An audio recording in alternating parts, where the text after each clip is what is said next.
Good morning everyone, welcome in my class of spoken English. हम उम्मीद करते हैं कि अच्छा चल रहा होगा सब कुछ। इसी अच्छे में अब हम अपना प्रयास शुरू करते हैं स्पोकन इंग्लिश के लिए। एज आई सेड अर्लियर, जैसा कि मैंने शुरू में भी कहा था, while in Rome do as Romans. अगर आप रोम में हैं तो फिर वैसा व्यवहार होना चाहिए जैसा रोमन लोगों का होता है।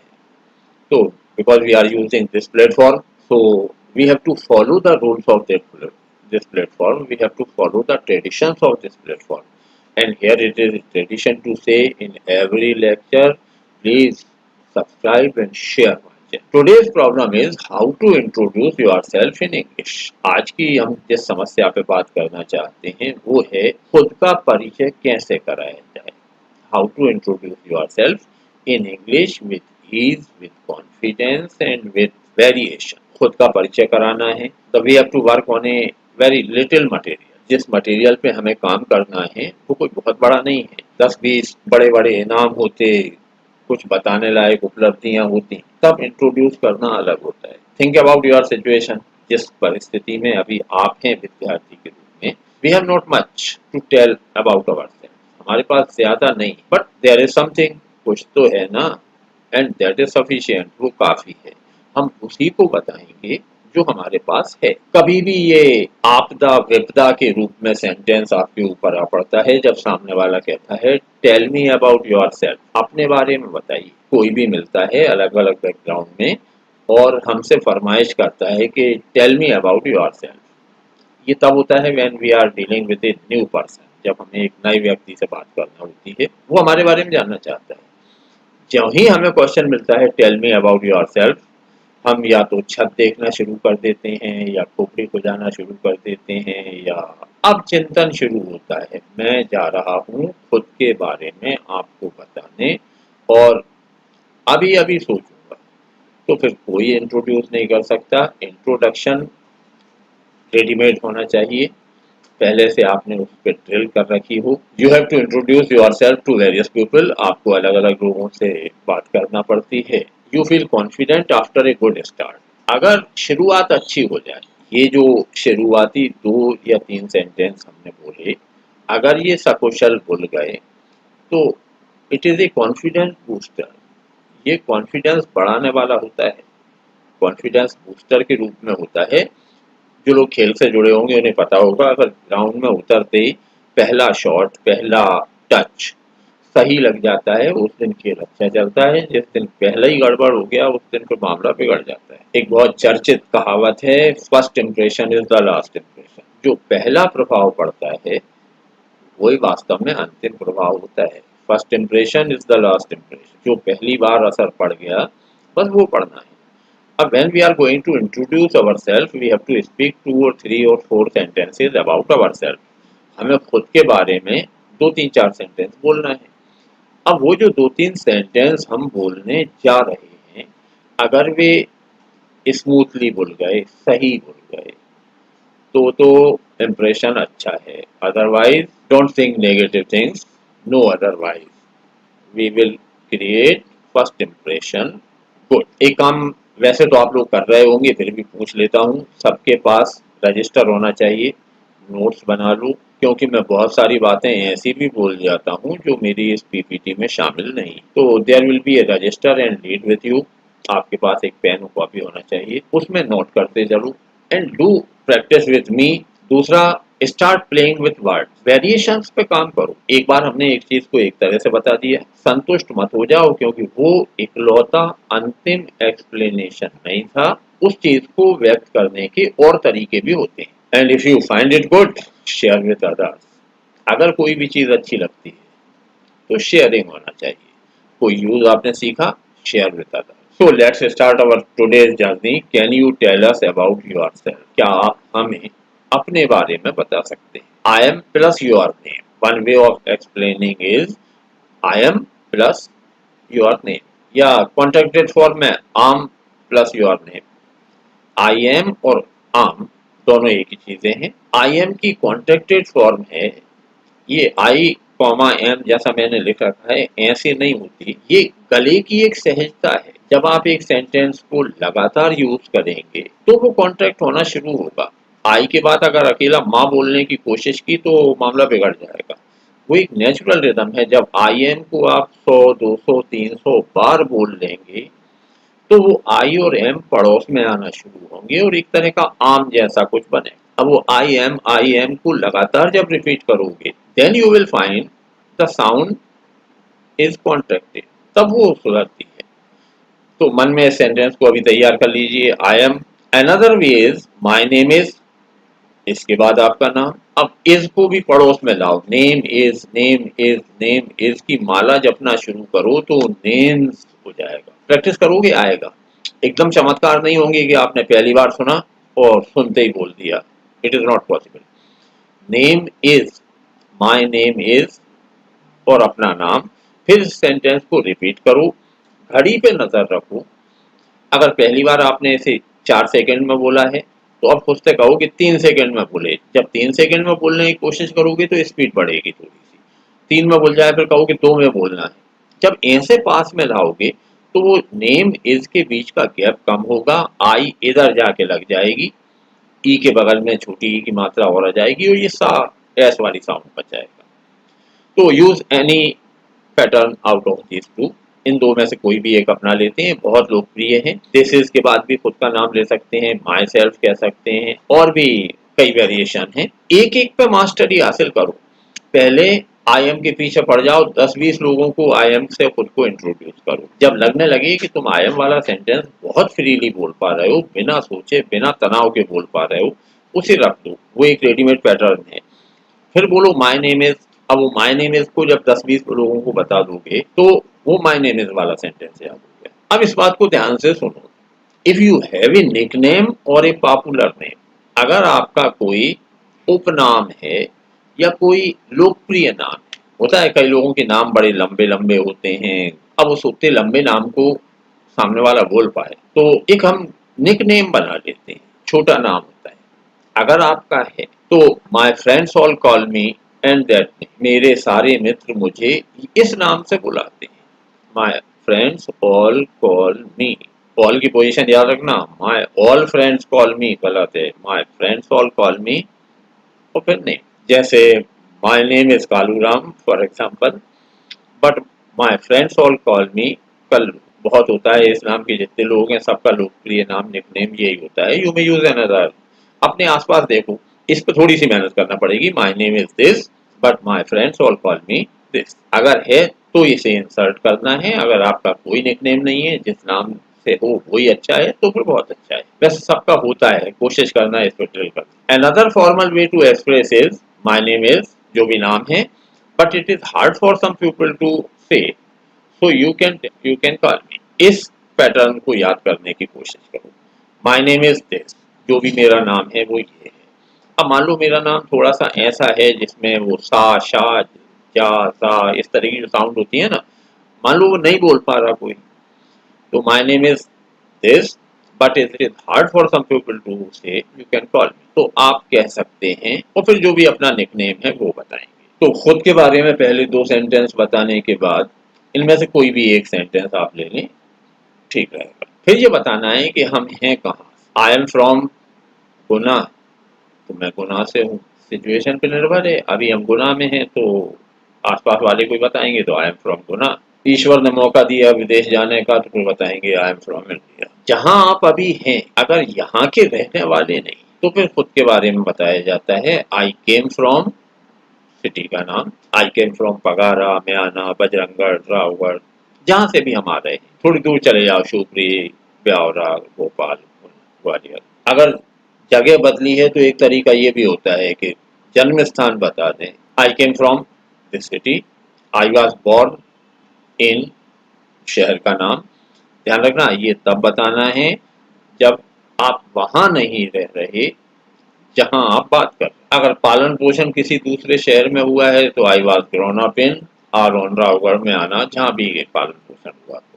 या आई स्पेंट माई चाइल्डहुड इन, मैंने अपना बचपन बिताया है उस गांव या शहर का नाम जहां आपका बचपन बीता है। फिर जब बता रहे होते हैं तो गुना के हैं तो आई एम फ्रॉम गुना। अगर हम दूसरी जगह से आए होते तो I am from Morena, I am from Bhind, जहां से भी आए। आई वॉज बॉर्न इन, अपने जन्म स्थान का नाम।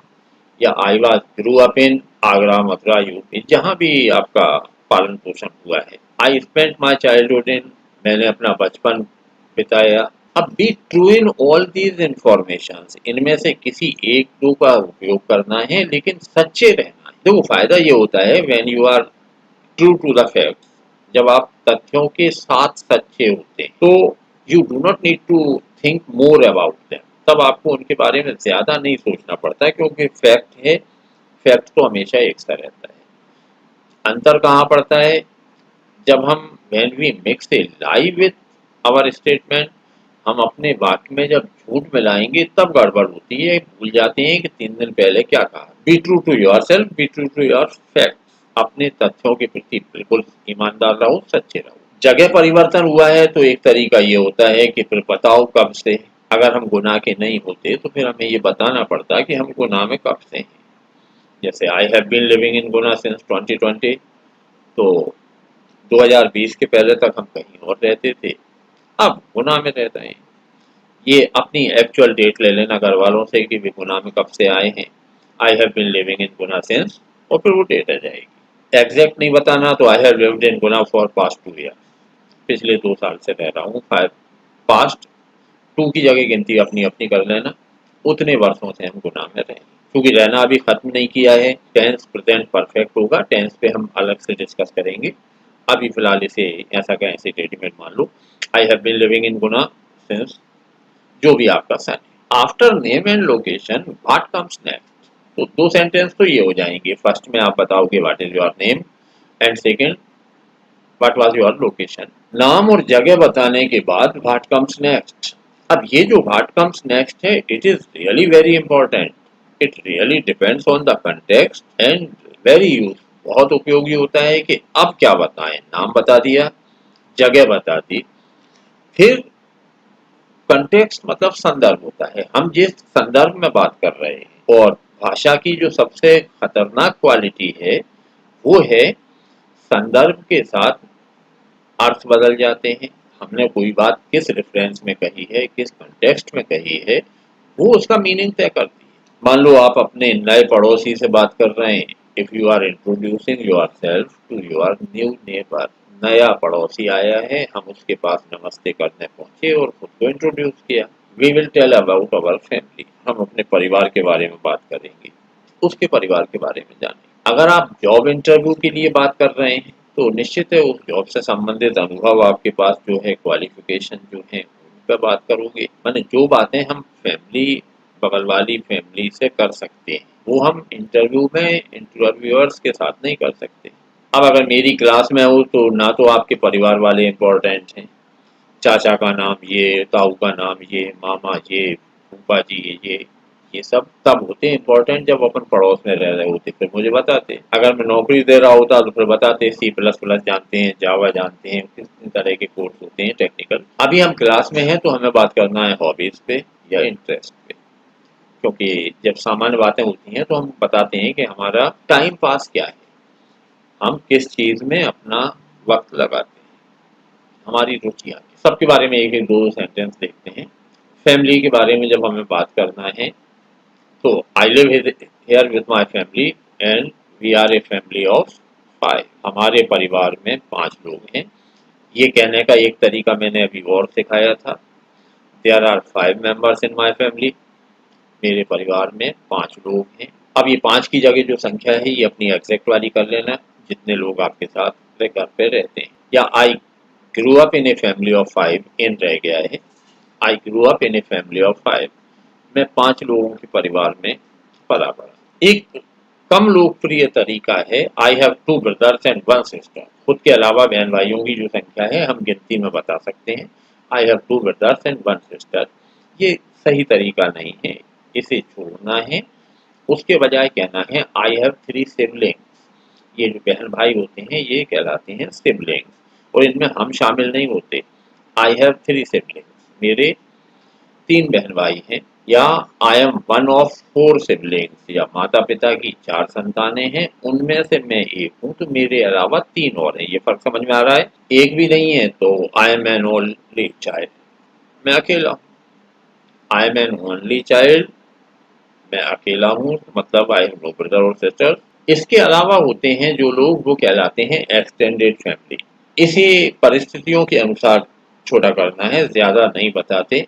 मामा जी, फूफा जी, काका जी, सारे जी जितने हैं रिश्तेदारी के, वो इस एक्सटेंडेड फैमिली में आ जाते हैं। I live in Guna but my extended family lives in a village. मैं गुना में रहता हूँ लेकिन मेरे सारे कबीले वाले, सारे रिश्तेदार गांव में रहते हैं। इसके बाद बात आती है इंटरेस्ट, रुचि, शौक। इंटरेस्ट, जो काम हमें अच्छा लगता है। When we tell about our interest, जब हम अपनी रुचि के बारे में बताते हैं, अपने शौक के बारे में बताते हैं, तो दो टर्म यूज की जाती हैं। हम पहली यूज कर रहे हैं आई एंजॉय, मुझे अच्छा लगता है। इसके बाद जीरन का उपयोग करते हैं। जीरन अभी ग्रामर में बिल्कुल मत उलझो, वर्ब में आईएनजी लगा दें और कंटिन्यूअस टेंस में ना हो तो वो नाउन बन जाती है, उसे जीरन कहते हैं। तो आई एंजॉय प्लेइंग चेस, मुझे शतरंज खेलना अच्छा लगता है। आई एंजॉय सिंगिंग सॉन्ग, गाने गाना अच्छा लगता है। अब यहाँ वो जो दूसरा होता है इन्फिनेटिव, वो नहीं चलता, वो चलता है आई लाइक के बाद। जीरन या इन्फिनेटिव कोई भी आ सकता है। मतलब आई लाइक प्लेइंग चेस और I like to play chess. हर चीज को दोनों तरह से कहा जा सकता है। लाइक के बाद, लव के बाद दोनों बातें कही जा सकती हैं। आई लाइक प्लेइंग चेस, मुझे शतरंज खेलना अच्छा लगता है। तुम्हें क्रिकेट अच्छी लगती है तो चेस की आगे क्रिकेट कर दो, आई लाइक प्लेइंग क्रिकेट। किताबें पढ़ना अच्छा लगता है तो आई लाइक रीडिंग बुक्स। गाने गाना अच्छा लगता है तो I like singing song. Enjoy के बाद ये धीरे धीरे प्रैक्टिस में आएंगी तो अपने आप बातें समझ में आती जाएंगी। ये नियम याद करने वाले मामले नहीं है। कुछ वर्ब होती हैं जिनके बाद केवल जीरन का उपयोग होता है, कुछ ऐसी होती हैं जिनके बाद केवल इन्फिनेटिव का उपयोग होता है। इन्फिनेटिव टू के बाद वर्ब की जो बेस फॉर्म है वो आती है। तो I enjoy, I N G वाले काम सोचो। इसके बाद आई एंजॉय डांसिंग, तो मुझे डांस करना अच्छा लगता है। आई एंजॉय फिलिंग वाटर, तो भी ठीक है। Cooking food, then it is okay. कोई बंधन नहीं है, आपको तो जो काम अच्छा लगता है। Now you have to add something interesting about yourself. अब ये जो रूटीन बातें हमने खुद के बारे में बता दी, इन्हीं के बाद अब इसमें कुछ थोड़ा सा नमकीनपन आ जाए, अच्छा लगने लगे। समथिंग इंटरेस्टिंग अबाउट योरसेल्फ, खुद के बारे में कुछ मजेदार बात बताओ। Now your work time starts. अब सुनो, इस क्वेश्चन को पढ़ो ध्यान से। अब इसके तीनों के जवाब देना है। आपने जो अभी सेंटेंस लिखे हैं, यू मे यूज दो सेंटेंसेस रेडीमेड, आप उनका उपयोग कर सकते हैं। Tell us your name, where are you from, and something interesting about yourself. तीन चीजें बताना है अभी। अपना नाम, पहला sentence. Where are you from, आप हैं कहाँ से, हमने सीखा था।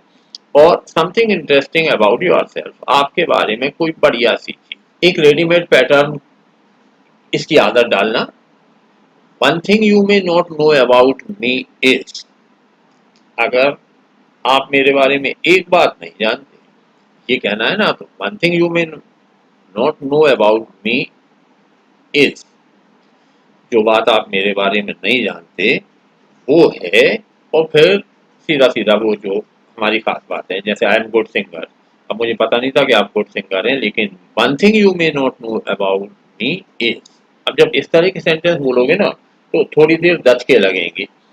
फ्लुएंसी डेवलप होगी जब आप इस सेंटेंस को, कुछ लोगों को 5 बार बोलना पड़ सकता है, कुछ को 50 बार बोलना पड़ सकता है। जब इसे बोलोगे तब वो बीच के जो गड्ढे हैं वो भरे होंगे, बीच में जो पत्थर पड़े हैं उनसे टकराना बंद होगा।